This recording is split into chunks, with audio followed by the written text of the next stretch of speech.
Qui a passé son temps à faire ses preuves. Notre invité du jour est un homme multidimensionnel. C'est inimaginable aujourd'hui. Je vous présente Christine Kamchen.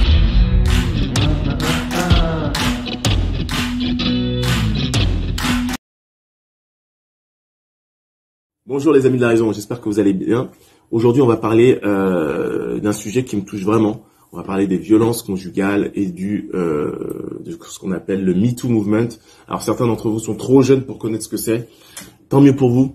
Mais en gros, l'idée du MeToo Movement, c'était de essayer de mettre en avant le fait que certains hommes abusaient justement de leur position pour soit dominer la femme d'une manière violente, soit essayer de contrôler leur ascension professionnelle ou leur émancipation à travers des actes comme des agressions et ou du harcèlement. Voilà. Alors là, je vais vous parler d'un cas précis. Alors Amber Heard. Alors Amber Heard, vous avez sûrement peut-être pas entendu parler d'elle. Heard, entendre, un petit jeu de mots, on mettra un petit truc. Mais bon, vous avez sûrement pas entendu parler d'elle, mais en fait, c'est l'ancienne femme de Johnny Depp. Et en gros, là, ils sont en plein procès. Elle a accusé, vraiment très indirectement, mais en fait très directement, Johnny Depp de l'avoir agressé et elle s'est fait passer, entre guillemets, pour une victime de violence conjugale. Alors là, le procès a déjà commencé et c'est une déferlante pour elle de mensonges. Et ça nous pousse justement à nous interroger sur un phénomène dont on parle très peu, c'est les violences conjugales faites aux hommes. Alors je sais que beaucoup de femmes auront du mal à le croire, mais il y a beaucoup d'hommes qui subissent des violences conjugales et ça peut être des violences psychologiques, mais ça peut être aussi des violences pures et simples. Alors dans le cas de Johnny Depp, apparemment cette jeune femme, une grande actrice, en fait, elle s'est révélée être une grande actrice lors de ce procès. Elle a fait vraiment très très fort, c'est-à-dire que elle a menti à plusieurs reprises sous serment. Ça a été déjà balayé. Je vous invite à voir justement son procès qui est public. Johnny Depp a voulu que ce procès soit public pour redorer son image. Et donc il y a un double problème qui se pose à travers cette affaire, c'est le fait que à travers le pouvoir de MeToo, il y a le fait que finalement ça a un double effet. Ok, ça aide les femmes à se libérer, mais certaines personnes en jouent et peuvent briser des carrières ou des vies.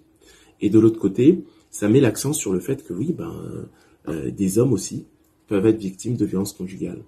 D'ailleurs, j'avais fait une vidéo sur le féminicide que je vous invite à voir sur YouTube, mais en gros, on met souvent en avant les violences faites aux femmes et très peu souvent les violences faites aux hommes. Les hommes, ils ont honte et puis ils ont peur de ne pas être pris au sérieux. À bientôt.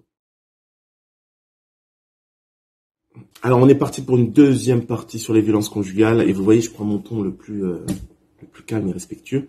Mais ma collaboratrice vient de me dire quelque chose d'horrible. D'horrible.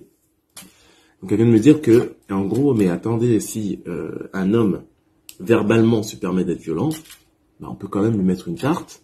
S'il ne répond pas, ça ne veut pas dire que c'est une lavette.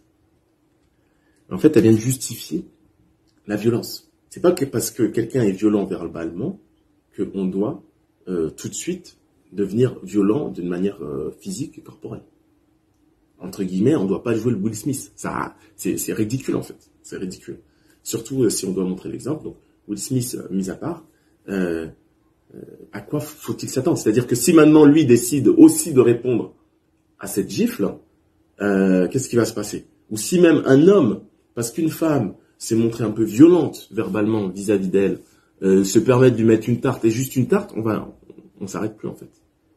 Non, il faut vraiment se rendre compte que on vit dans une société où on est tous un peu à cran et on a perdu en fait le sens de certaines choses. Le respect est vraiment très important. Et dans le foyer, vous savez, on dit souvent,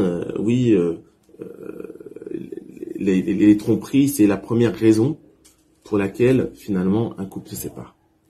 La vraie première raison,